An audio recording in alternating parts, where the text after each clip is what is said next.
Hello everybody. Today I would like to talk to you about the original legendary lands from Legends.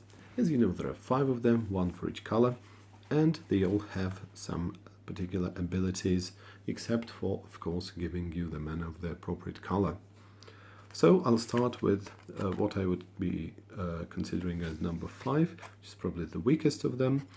But I really like the art. Teleria, I think, has this amazing tropical paradise kind of art.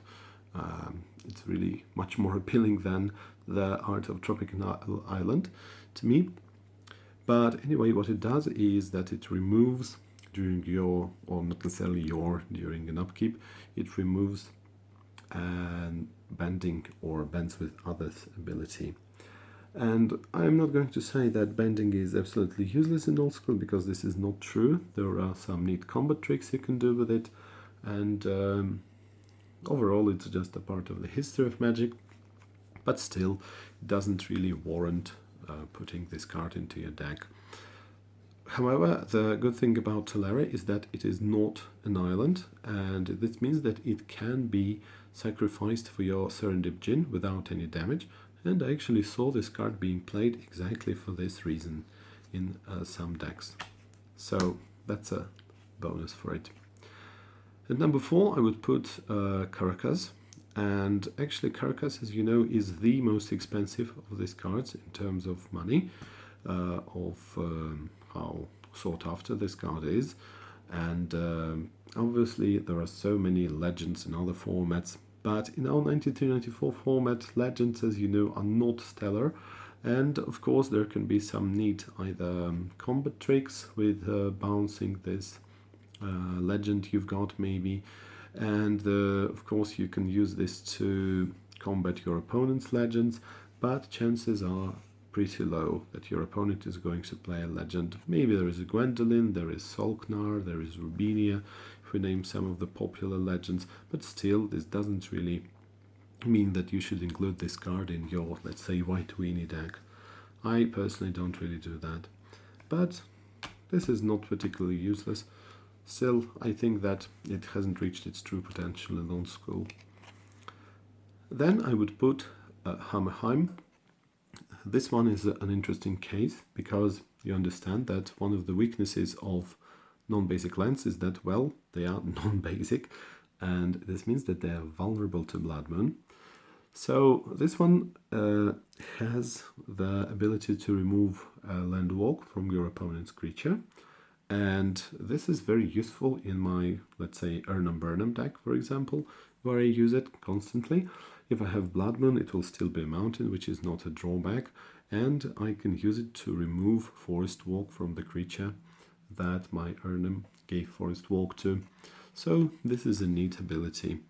Speaking of land walk, of course we understand that there is probably Lord of Atlantis, which is quite good, but then again this one removes land walk from only one creature, so there isn't so much you can do.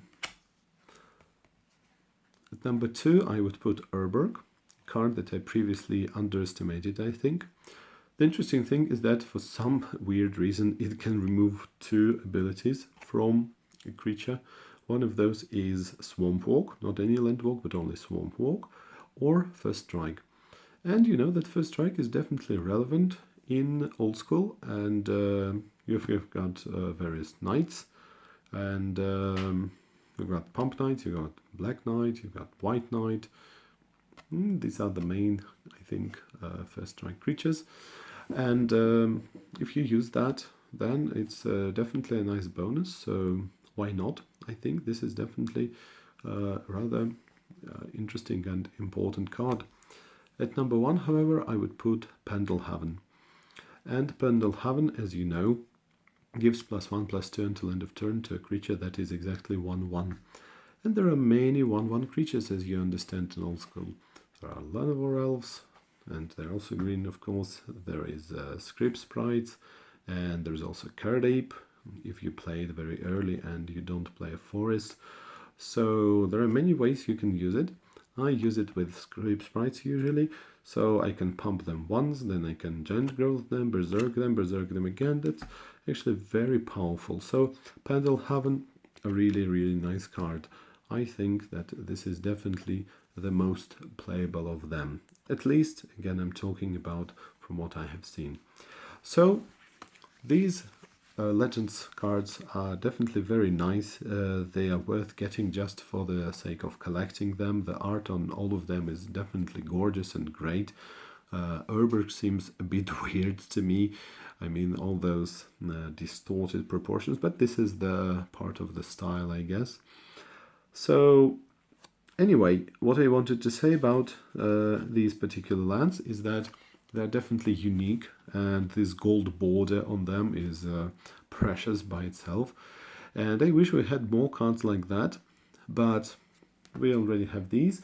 And I'm interested in knowing which of these you prefer. Maybe you don't agree with my top 5, which is fine. I would really like to hear your criticism. And maybe you have some interesting stories about these cards, about how you played with them or still play. In which decks do you run them? Is it an auto-include for you? If you can, do you include one of these instead of a basic land? That would be interesting to know. Meanwhile, thank you for watching. Stay tuned for more. Bye.